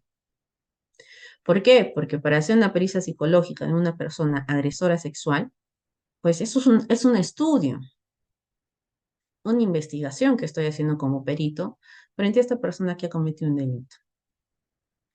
¿Ya? Y a mí no me es suficiente una sesión. Yo lo hago en 2, 3 sesiones de 60 minutos, a veces me excedo un poco más, ¿no?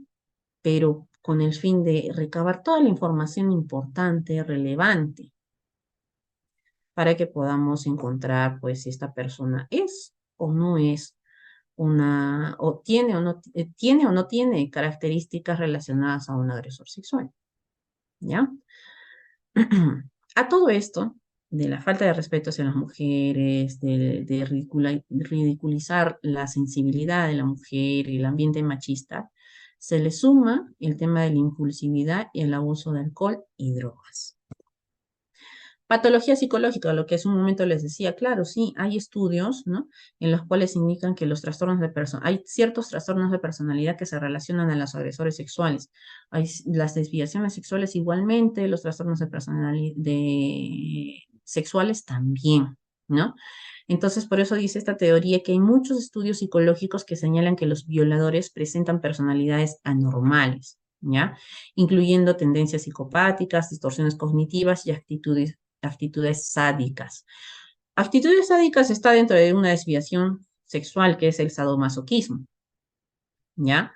El ejercicio de la violencia, ¿no?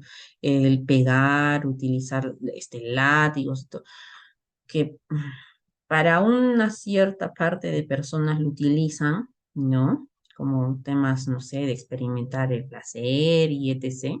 Normal, por eso les digo, hay cosas que son normales, ¿no? De repente la interacción de pareja y etc., ¿no? Ojo, no decir de repente ahorita algunos, no, yo a veces he hecho esto y ya soy un agresor sexual. No, no. Nosotros tenemos que partir de que sea una constante, ¿no? Una conducta repetitiva, constante, para poder recién decir que esta persona tiene una desviación sexual, ¿ya?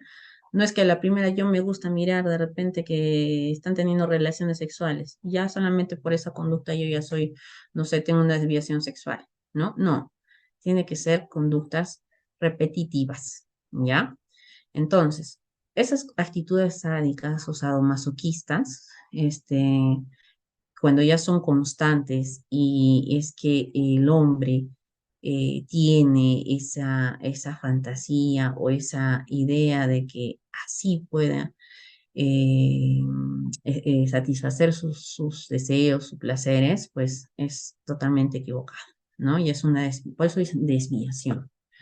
Tendencias psicopáticas, sí, porque hay ciertas teorías que ya la vamos a ver más adelante acerca de que los agresores sexuales, pues, hay los agresores sexuales psicópatas, ¿no?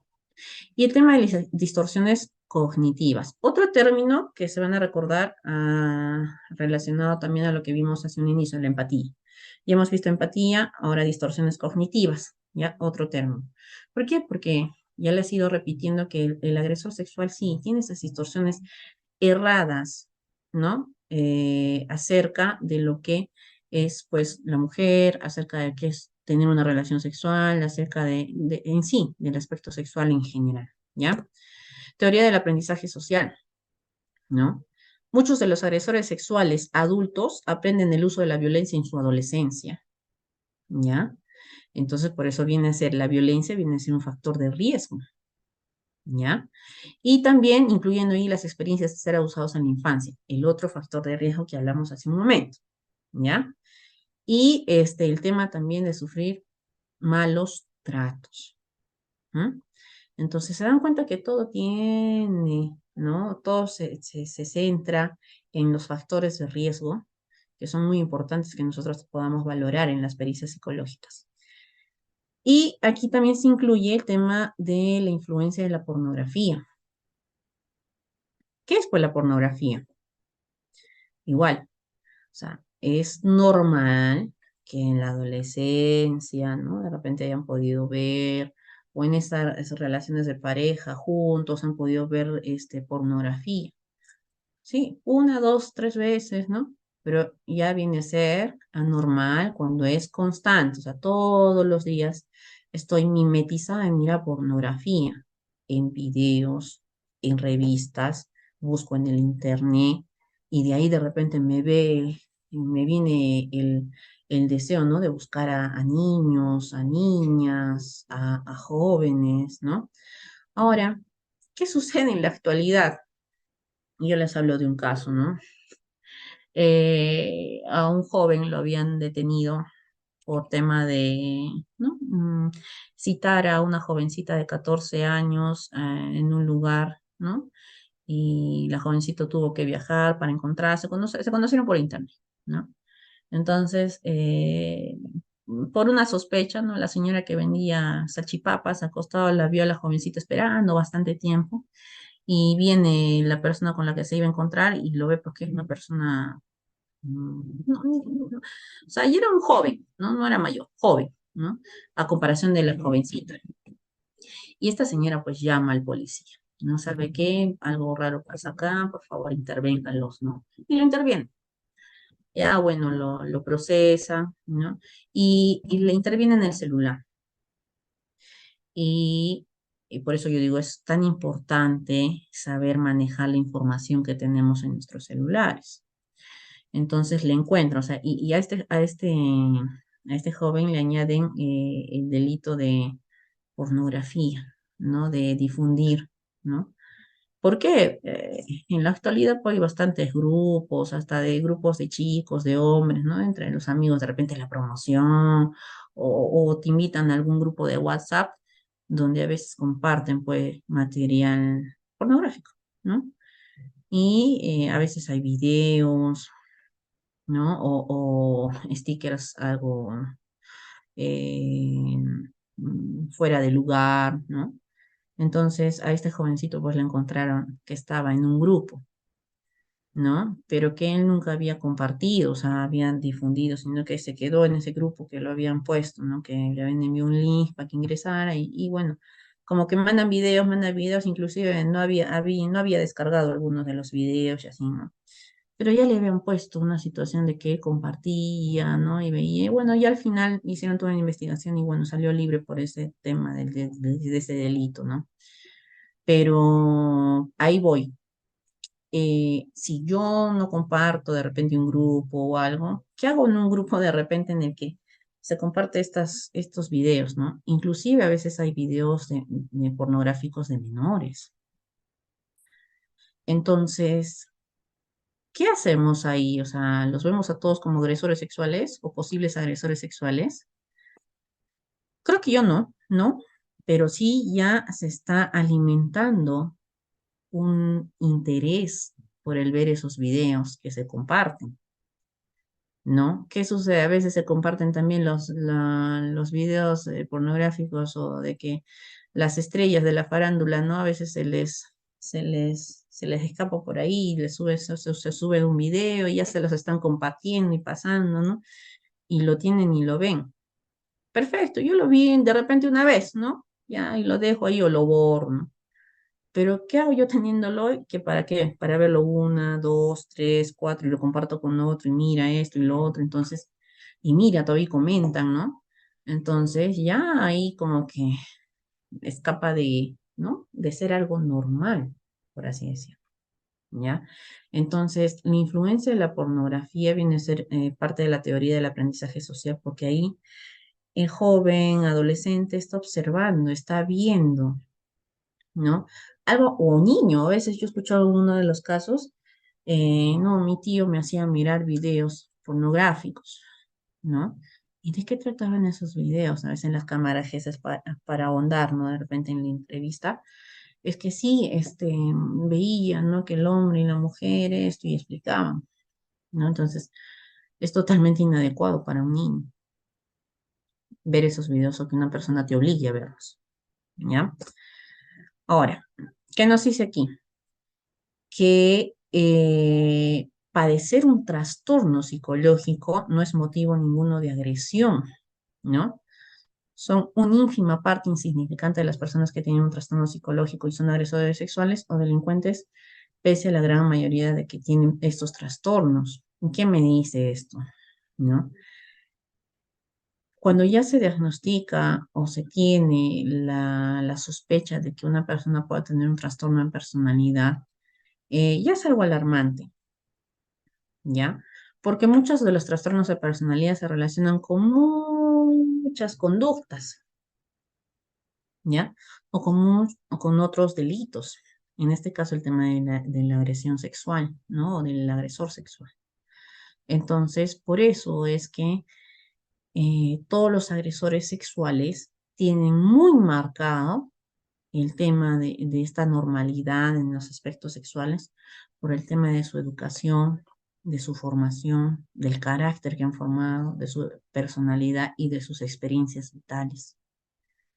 ¿Sí? Todo lo que hemos visto en los factores de riesgo, todo lo que les he dicho que vamos a tener que indagar en su historia de vida, forma parte importante al momento de nosotros mencionar que esta persona tiene un trastorno de personalidad relacionado a la agresión sexual, tiene una desviación sexual, tiene un trastorno sexual, etc. ¿Ya? Ahora, ¿qué nos dice aquí? En el caso del agresor impulsivo, hay mucha tendencia a la superioridad, al poder, ¿no? A una creencia distorsionada de poder relacionarse con las demás personas a raíz de lo que es el ejercicio de poder mediante los hechos sexuales, ¿no? El tema de la tendencia machista y la violencia son muy importantes poder valorarlos en estos agresores, ¿ya? Tema 2, tipos de perfiles criminales. ¿Qué nos dice? Como les mencionaba en un inicio, ¿no? No hay un perfil específico del violador, del agresor sexual, ¿no? Aquí existen solo lo que son las características comunes, ¿ya? Que hay en los tipos de agresores sexuales. ¿No? Entonces, por eso, hasta el momento no podemos definir un único perfil de violador, ¿ya? Pero sí el tema de que hay una motivación y esa motivación está relacionada al modus operandi y a la firma de este agresor sexual, ¿no? ¿Qué nos dice? Se entiende por modus operandi al conjunto de acciones cometidas por un agresor con el propósito de completar con éxito una agresión, ¿no? Entonces, ¿qué hizo? O sea, ¿cómo es que este agresor sexual cumplió, ¿no? Con su cometido, ¿no? ¿Qué hizo antes? cómo se ganó la confianza del niño, de la niña, del adolescente, ¿no? ¿Qué hizo? Entonces, ¿qué dice acá? Hay que, en este sentido del modus operandi, uno, se tiene que proteger la identidad del agresor. ¿Cómo va a proteger el agresor su identidad? Amenazando a su víctima, sabes que no vas a decir nada, que esto, que lo otro, y etc. ¿No? Ahí se asegura que están protegiendo su identidad. Pero muchas veces no es por mucho tiempo. En algunos casos sí. O sea, las víctimas por eso a veces denuncian después de años. ¿Sí? Dos, asegurar el éxito de la agresión. Claro, ¿con qué fin yo estoy teniendo o logrando de repente la confianza de este niño, niña o adolescente? Algo estoy persiguiendo, ¿verdad? Y es de repente tocarla o, bueno, lamentablemente abusar sexualmente de este menor. ¿Sí? Tres, facilitar el escape. Claro, ya logré mi cometido. ¿Y qué hago? Me voy, o si permanezco ahí, lo hago mediante las amenazas y y sigo protegiendo mi identidad. ¿Ya? Modus operandi. La firma, ¿qué nos dice? Constituye aquella conducta que resulta innecesaria para la comisión del hecho delictivo, pero que satisface o pretenden satisfacer las necesidades emocionales y psicológicas del delincuente, ¿sí? Entonces, a veces las marcas, ¿no? Que deje el agresor, el tema de, uno, la amenaza también podemos ponerla acá, porque es parte, ¿no? De la forma en cómo es que este agresor sexual está satisfaciendo su necesidad, ¿no? Y está asegurando poder satisfacer su necesidad en otra ocasión, porque la tiene amenazada y sabe que en cualquier momento va a poder otra vez ejercer abuso sobre este niño, niña o adolescente o adulto, ¿no? Entonces, tenemos eso, modus operandi y la firma, son la motivación de los agresores sexuales, ¿no? Y ahora hay también 5 grandes motivos por los que se comete un delito. Uno, para obtener un beneficio. Dos, por ira o venganza. Tres, por seguridad. Cuatro, por autoafirmación, sadismo. Y en todas es por tener poder y prestigio. Los agresores sexuales, ¿a cuáles se relacionan? A obtener beneficios, sí, porque van a satisfacer sus deseos sexuales. Por ira y venganza, podemos relacionar a los agresores sexuales de adultos. Por seguridad, autoafirmación, sí. Sadismo, porque es una parte de repente desviada de este agresor sexual. Y, por ende, el tema de ejercer poder sobre la figura femenina y tener prestigio, ¿no? Por así decirlo. Uno, un prestigio que se queda con él mismo, ¿ah? No es que por la calle va a ir diciendo o a sus amigos, ¿sabes qué? Yo abusé sexualmente de tal. O mira, yo también abusé sexualmente de tal. No, ese prestigio, por eso viene el tema de la autoafirmación. Autoafirmar que yo soy hombre, que soy varonil, ¿no? A ver, esperen un momentito, creo que sí.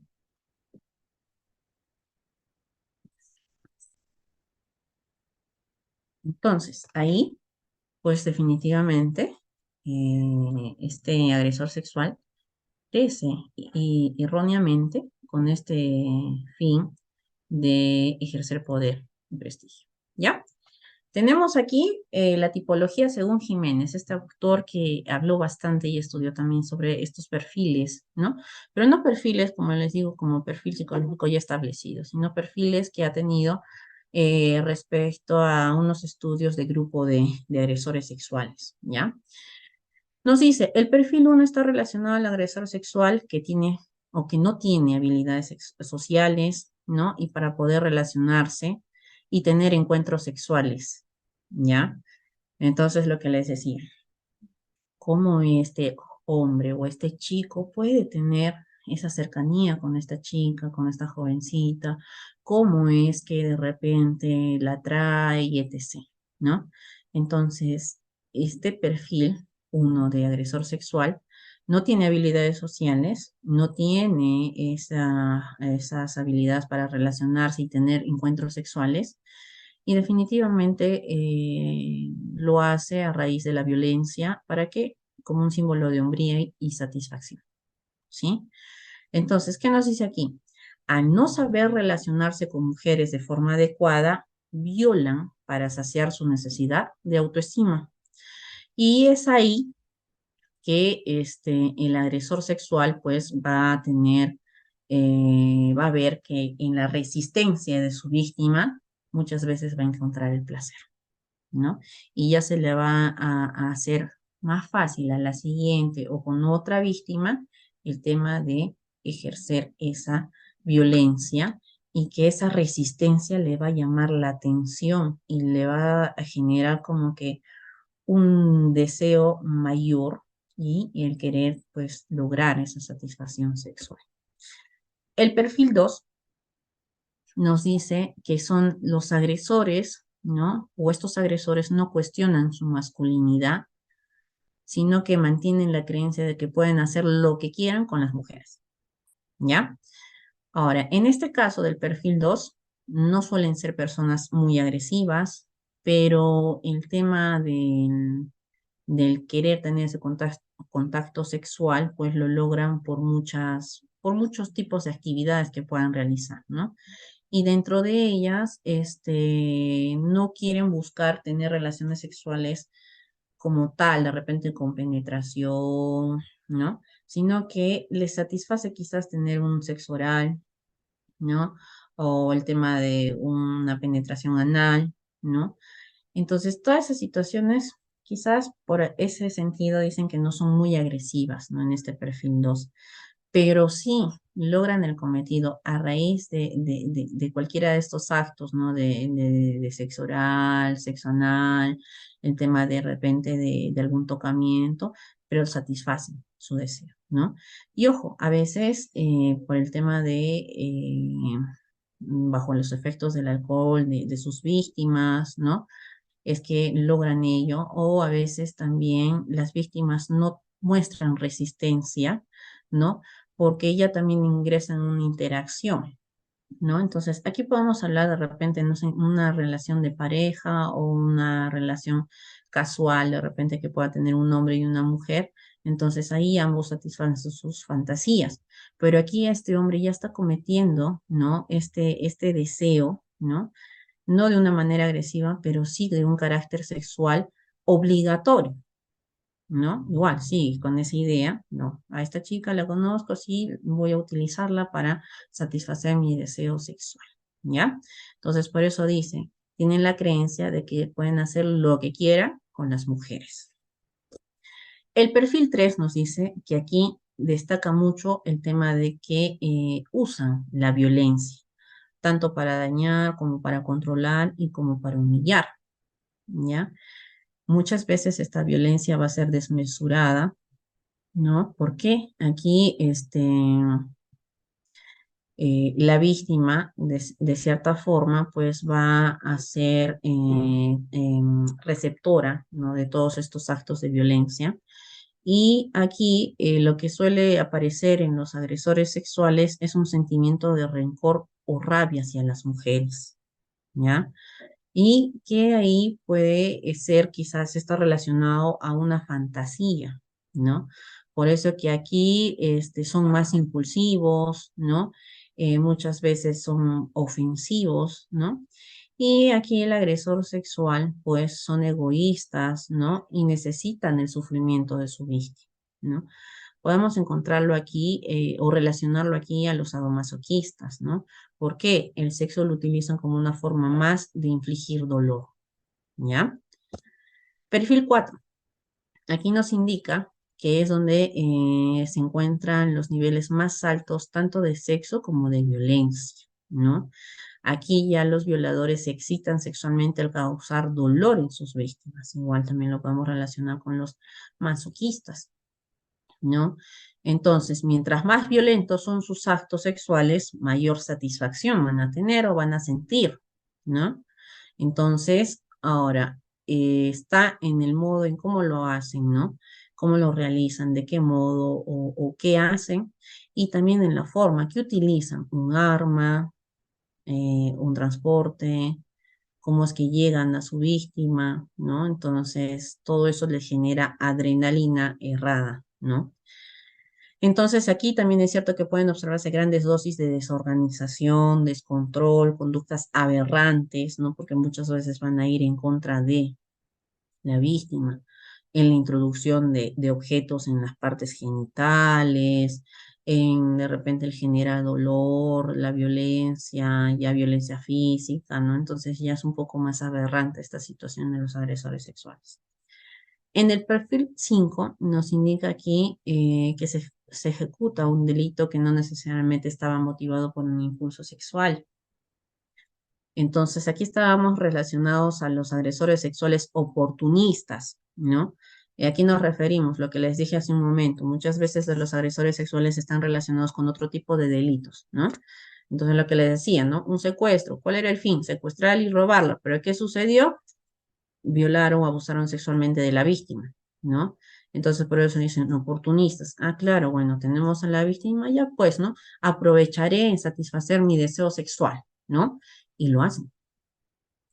Entonces es algo errado, fuera de, ¿no? Porque abusan, ¿no? De la vulnerabilidad en la cual se encuentra esta víctima. ¿Qué más? Vamos según Speck y Echeburúa, uno de los autores, ¿no? Que para mí son unos capos en el tema de lo que es psicología forense, es Echeburúa y Santiago Redondo. Pero aquí en lo que habla Echeburúa relaciona el tema de los agresores sexuales con los trastornos de personalidad. Y nosotros conocemos que según en el DSM-4 y por alguna teoría que se manejaba los clústeres, ¿no? El clúster A, el clúster B, el clúster C, que los trastornos de personalidad en el clúster A son los raros y excéntricos, los trastornos de personalidad en el clúster B son los emocionales e impulsivos, y en el clúster C son los ansiosos y temerosos. Entonces, ¿qué nos dice? En el clúster A, ¿no? Los trastornos de personalidad son los raros y excéntricos. Y aquí, pues, se caracterizan por desconfianza hacia los demás, suspicacia, miedos infundados y extremos, ¿no? Entonces, aquí, en este clúster, están pues los paranoides, los esquizoides y los esquizotípicos, ¿no? Entonces, dentro de ello está relacionado al tema de lo que es las agresiones sexuales de menores, ¿ya? A los homicidios y a las lesiones, a ese tipo de delitos, ¿ya? Los del clúster B, que son los emocionales e impulsivos. Aquí estamos relacionándonos a los trastornos de personalidad antisocial, límite, narcisista, ¿no? El antisocial está muy relacionado a los agresores sexuales. El límite se caracteriza mucho por el miedo al abandono, relaciones intensas e inestables, trastornos de identidad, inestabilidad emocional e impulsividad. Entonces, aquí también se está relacionando a los agresores sexuales, ¿ya? El narcisista también está relacionado a la violencia doméstica o familiar y a la agresión sexual. ¿Mm? Entonces, dentro de ello, pues tenemos una relación muy marcada entre los eh, trastornos de personalidad antisocial, límite y narcisista, lo que nosotros podamos encontrar o podríamos encontrar como trastorno o rasgos de personalidad en estos agresores que nosotros vamos a evaluar. En el clúster C tenemos a los ansiosos y temerosos, ¿no? Y nos dice aquí que se relaciona a la agresión sexual trastorno de por evitación, ¿no?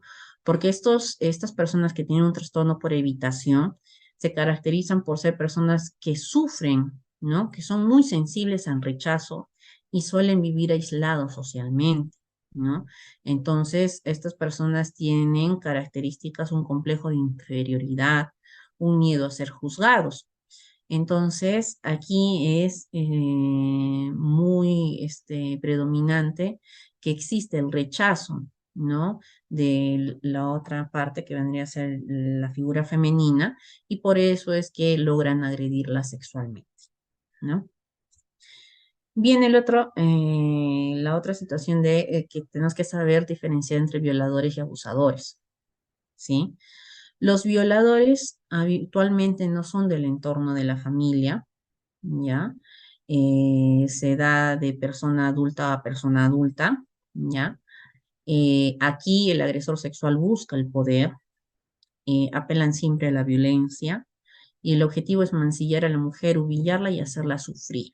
¿Mm? En cambio, los abusadores sexuales habitualmente es del entorno de la familia, ¿no? ¿Qué buscan? O sea, pongamos, son agresores sexuales de menores. Buscan el placer sexual, que es muy distinto con los violadores que buscan el poder. Aquí el abusador sexual obtiene, ¿no?, la aprobación de su víctima mediante una red de intimidación, seducción o de engaño. No siempre van a utilizar la violencia física, ¿ya? Esa es la diferencia que hay entre violadores y abusadores. Pero en ambos existen carencias y dificultades en la infancia, como ya lo hemos visto en los factores de riesgo, que puedan condicionar a la formación de una estructura psíquica normal. ¿Qué más? Aquí tenemos, según los criterios de Cleckley, ¿no? Ciertos tipos de agresores sexuales. Y aquí están pues los psicópatas, ¿no? Los cuales aquí vamos a mencionar, bueno, siempre nosotros los psicólogos forenses hablamos de supuesto agresor o de supuesta víctima, ¿ya? Entonces, dentro del ámbito forense, aquí los agresores sexuales psicópatas atacan tanto a adultos como a niños, ¿no? Con las preferencias de que sean mujeres y niñas, ¿no? Muchas veces las víctimas son personas desconocidas, ¿no? Aquí el psicópata puede atacar a víctimas próximas o familiares también, ¿no? Es un agresor muy peligroso y reincidente, ¿no? Y si es detenido, tiende a negar, ¿no?, los hechos de una forma tranquila. Yo no lo hice, yo no sé de qué me están culpando, ¿no? Entonces, aquí muchas veces, como son psicópatas, tienden a manipular, a manejar la información y a culpar a las demás personas de sus agresiones, ¿no? Aquí el psicópata carece de empatía, ahí está el término que les dije que recordáramos, ¿no? Y muchas veces, pues, el tema del tratamiento y la rehabilitación va a ser difícil en estas personas, ¿no? Y si lo logran, por así decirlo, es entre comillas, ¿ya? No es de manera adecuada. Simplemente lo van a hacer por el tema de salir en libertad o de que no lo inculpen en esos supuestos hechos. O sea, son inteligentes los psicópatas. Entonces, aquí los agresores sexuales psicópatas no suelen padecer dificultades sexuales, al contrario, tienen bastante vida sexual, ¿no? Y muchas veces promiscua. Aquí también los agresores sexuales psicópatas comienzan a tener pues una excitación mayor, ¿no? Y las relaciones sexuales que tienen, por así decirlo, las ven como normal en el ejercicio de violencia, en el tema de poder obtener, ¿no?, la satisfacción sexual mediante los mecanismos que sean, ¿no? Vienen los agresores sexuales sociales, lo que vimos hace un momento, los oportunistas, ¿no?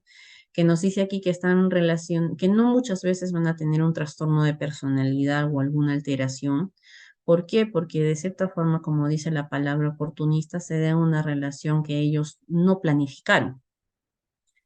¿Y a qué me refiero, no? En una fiesta, en una reunión, están bajo los efectos del alcohol y ojo, la persona que está bajo los efectos del alcohol va a mirar a su amiga o a una persona del sexo opuesto, ¿no? Una mujer, como que le está provocando, ¿no? Su forma de vestir, que la mira, que le coquetea y la va a ver como provocativa, ¿no?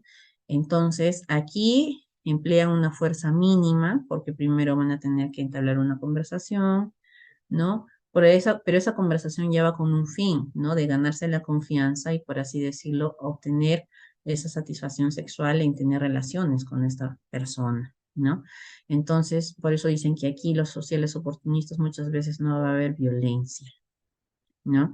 Porque ya va a haber una interacción y bueno, después de, ¿no? O están tomados y todo, y ahí aprovechan esa oportunidad que tiene con esta víctima o esta persona que está también desinhibida, ¿no? Y de cierta forma, pues va a cometer este hecho de agresión sexual, ¿no? Muchas veces van a justificar su conducta indicando o echando la culpa a la víctima porque le provocó, ¿no? ¿Qué más? Los psiconeuróticos. Aquí ya son los agresores sexuales que tienen una patología, ¿ya? Y esta patología definitivamente va a ser muy marcada, de repente en algunos casos ya con, les indica un trastorno de personalidad o alguna desviación, ¿ya? Entonces aquí estas personas ya tienen una predisposición, por así decirlo, en cometer este tipo de delitos. Los asociales, que bueno, son personas que han crecido en un ambiente marginal, ¿no? Y que estas personas tienen un déficit afectivo, ¿no? Definitivamente el único hecho, ¿no? Que van para cometer este delito de agresión sexual o violencia sexual es a través de otro delito, ¿ya? Como les comentaba hace un momento. Vamos por el tema de las formas de agresiones sexuales. Aquí, bueno, según nuestra ley, tenemos en el artículo 170 hasta el 170 y, bueno, ahí está el 180, pero aquí les voy a mencionar estos, ¿no? Eh, el delito de violación sexual y sus modalidades, ¿no? En el artículo 170 nos indica el que con violencia o amenaza tiene acceso carnal con la víctima, ¿sí? Violencia sexual. En el artículo 171 nos indica el que genera un estado de inconsciencia o incapacidad de resistir para tener sexo carnal con la víctima, ¿no? Bajo los efectos del alcohol, de alguna droga, o sea, induce, ¿no? Al tema de la incapacidad, ¿no? De la persona o que esté en un estado de inconsciencia. El artículo 172, el que conociendo que existe causa de inconsciencia o incapacidad de resistir, tiene acceso carnal con la víctima, ¿ya? El artículo 173, el que tiene acceso carnal con menor de 14 años. En el 174 indica el que aprovecha su condición de garante o vigía, tiene acceso carnal con víctima internada o recluida, o sea, aprovecha de esa situación.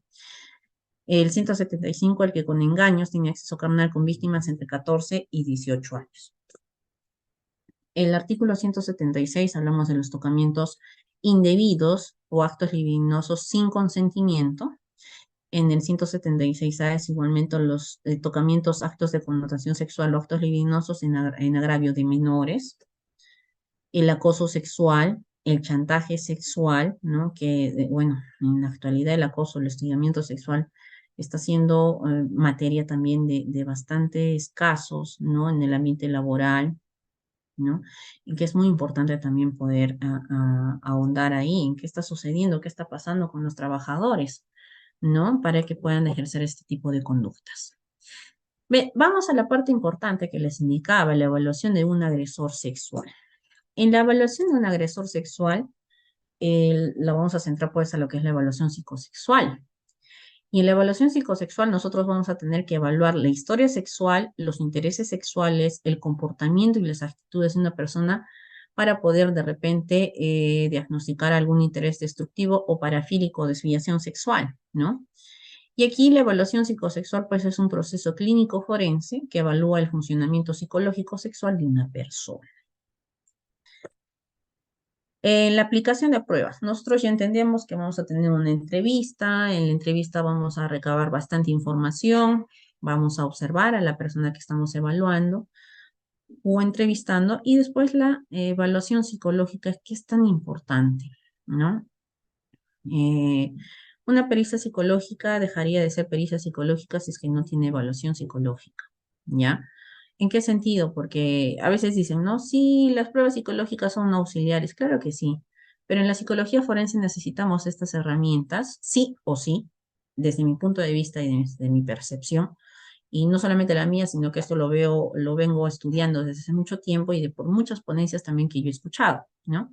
Entonces, nosotros, para corroborar una información de manera objetiva, porque la entrevista la tenemos, la observación, la evaluación psicológica suma a estas dos acciones que ya hemos realizado con el peritado, con el fin de que vamos a valorar de manera objetiva lo que ya hemos encontrado de repente en la entrevista y en la observación, pero mediante una evaluación psicológica, o sea, aplicación de test psicológicos, ¿ya? Y test psicológicos psicométricos. No me baso en los test proyectivos, que son de los dibujos y todo ello. ¿Por qué? Porque en la actualidad ya esas pruebas proyectivas pasaron a ser pruebas pseudocientíficas. Y nosotros, para una pericia psicológica, no podemos basarnos de pruebas pseudocientíficas que nos brinden resultados subjetivos y ambiguos. ¿Ya? Entonces, para nosotros aplicar pruebas psicológicas tenemos que ver las garantías científicas de las pruebas psicológicas. Ojo, que estén estandarizadas y validadas para la utilización en nuestro medio. Que el lugar donde nosotros vayamos a evaluar a la persona sea idóneo y que al momento de evaluar el peritado podamos ver que esté en buenas condiciones, estable emocionalmente y que no esté pues estresado, ¿no? Y porque muchas de la inestabilidad emocional puede influir en la evaluación, ¿ya? Entonces, para agresores sexuales, lo que utilizo para la evaluación psicológica es el SBR-20, que es para poder valorar el riesgo de violencia sexual en pacientes mentales y delincuentes adultos acusados de este tipo de delitos. Como les dije, en la psicología forense, la evaluación psicológica es totalmente específica, ¿no? Cosa que en la actualidad en nuestro país sigue siendo una mezcolanza con la psicología clínica, ¿ya? ¿Qué más? Para nosotros evaluar a un agresor sexual, o un posible agresor sexual, tenemos que valorar, ¿no? Asertividad, soledad, aislamiento, autoestima, ansiedad ante situaciones sexuales, distorsiones cognitivas, ahí está el término que les dije, impulsividad, agresividad, el tema de que tengan la motivación para el cambio, o sea, de tener, ¿no? Un tratamiento y que puedan lograr el cambio, alcoholismo, abuso de sustancias y la empatía, ¿no? Lo que les dije que podamos recordar. Entonces, para cada una de estas variables a evaluar, tenemos pruebas psicológicas, ¿ya? Pero ustedes dirán, pero doctora, tantas pruebas psicológicas vamos a utilizar, ¿no? O sea, no somos testólogos, ¿no? Claro, es cierto, pero nosotros la asertividad durante la entrevista podemos valorarla, ¿verdad? El tema de las distorsiones cognitivas también la podemos valorar, como les dije, al momento de cómo escuchamos, ¿no? Cada respuesta que nos dé el peritado. De impulsividad, agresividad, también, ¿no? En el momento de poder indagar algunos aspectos de su historia de vida, ¿no? O si no, también, bueno, le evaluamos, ¿no? Pruebas psicológicas totalmente, cortas, ¿no? Son escalas que nos ayudan a valorar, ¿no? Ciertas, bueno, estas características importantes, ¿no? En los agresores sexuales. Entonces, para asertividad tenemos la escala simple de asertividad de Ratus, la conocemos, se aplica en nuestro medio, sí. Soledad y aislamiento, la escala de Ukla de soledad, igualmente. La autoestima social, que es el inventario de autoestima social de Laupson. Ansiedad ante situaciones sexuales, que es la escala de excitación sexual. O aquí también podemos valorar mediante la escala de actitudes sexuales de Eysenck, es la que utilizo. Para valorar distorsiones cognitivas, ¿no? Existe la escala de cogniciones de Abel y la escala de aceptación de las creencias sobre violación en IRMA. La que utilizo es la escala de cogniciones de Abel, ¿no? Que están netamente para valorar el tema de este abuso de menores, ¿no? La impulsividad, agresividad. En la impulsividad tenemos la de Barrat, ¿no? La conocemos, se utiliza. Agresividad y la Q también se utiliza. El cambio terapéutico, aquí lo valoran con la escala de evaluación del cambio de la Universidad de Rhode Island, la que incluye el tema del modelo transteórico de Prochaska y Clemente, ¿no? Bueno, ya para esto lo utilizamos para ya de repente iniciar, ¿no? Un plan terapéutico. Valorar alcoholismo, el consumo de sustancias o drogas, ¿no? Y la empatía, que viene a ser la escala de empatía de abusadores, netamente para abusadores, y la otra que es la escala de empatía para violadores, ¿no? Entonces, abusadores recordemos que es menores, violadores recordemos que son de adultos, ¿ya? Entonces, estas pruebas psicológicas las manejo, las utilizo, sí, acompañada de Milon 3, para valorar personalidad, utilizo netamente, a ver, valoro distorsiones cognitivas, valoro en algunos casos impulsividad, agresividad y empatía, sumado a lo que es el SBR-20, que no es una prueba psicológica que va a llenar el peritado, sino que es un manual, ¿no? Es un manual para valorar el riesgo. ¿Y de dónde saco? De lo que es los factores históricos, su historia clínica, ¿no? El tema de lo que es su desarrollo, su desenvolvimiento, o sea, de toda la entrevista que he tenido del agresor. Entonces voy a ir puntualizando, ¿no? Y poder ver algunos factores de repente predominantes, ¿ya? Bien, entonces, aquí para la pericia psicológica es muy importante tener este encabezado, ¿no? Los datos de filiación del peritado, el motivo de consulta por el cual está viniendo, el relato, ¿no? El que nos brinda acerca del supuesto hecho que cometió, documentos relacionados al expediente que hemos tenido en visto, la historia personal del peritado, dentro de ellos, para perfil psicosexual, el área sexual tiene que ser valorado de manera adecuada, historia familiar, instrumentos y técnicas utilizadas, los resultados de las pruebas psicológicas aplicadas, el análisis e interpretación de los resultados que es el consenso de toda la entrevista, observación, evaluación, y la teoría científica, o sea, bibliografía, ¿ya? Las conclusiones y recomendaciones en las pericias. En el aspecto sexual, vamos a tener que ahondar en la inicio sexual, en la edad de inicio sexual, en el tiempo de permanencia con sus parejas, en las relaciones sexuales con estas parejas, preferencias sexuales, opinión acerca de pornografía, de masturbación, su pareja actual, frecuencia de actividad masturbatoria, frecuencia de exposiciones a pornografía, opinión acerca de la mujer, acerca de los delitos sexuales, y etc., ¿no? Entonces, dentro de ello, nosotros tenemos que realizar pues unas preguntas muy, bueno, abiertas para que el peritado pueda explayarse acerca de lo que es su desarrollo sexual. Dentro de ello también vamos a valorar las parafilias, ¿no? Lo que les dije acerca de lo que son el fetichismo, el sadismo, el masoquismo, la pedofilia, el voyerismo, proteurismo, exhibicionismo, ¿no? Dentro de ellos incluyen pues fantasías sexuales que muchas veces le van a generar angustia, ¿no? Y deterioro a nivel significativo en esta persona, o sea, en su desarrollo social, ocupacional, familiar, personal, ¿no? Entonces, por eso dicen es una desviación, es una parafilia que va a cambiar la conducta de esta persona, ¿ya? Y los trastornos sexuales que van a estar relacionados al trastorno del deseo, trastorno de excitación, trastornos orgásmicos, trastornos sexuales asociados con dolor, ¿no? Y dentro de ellos, pues también se puede tener que valorar, ¿no? Ello en su desarrollo sexual, ¿ya? En cuanto al tratamiento y rehabilitación, como les indicaba, hay ciertos programas de agresores sexuales, y en este caso tomo el ejemplo de Santiago Redondo, donde lo importante para valorar en el tratamiento psicológico es hablar acerca de los hábitos, ¿no?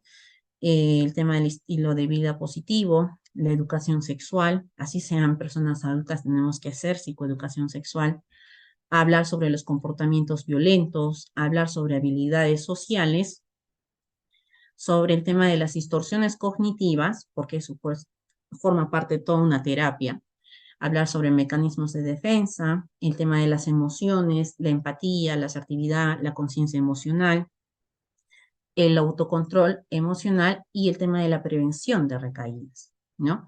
Son temas importantes que nosotros tenemos que desglosarlas en diversas, ¿no? sesiones para poder trabajar con los agresores sexuales, ¿sí? Entonces, eso sería todo, chicos, con el tema de mi exposición. He tomado la información más importante porque es inmensa la información en este tema de lo que es agresores sexuales.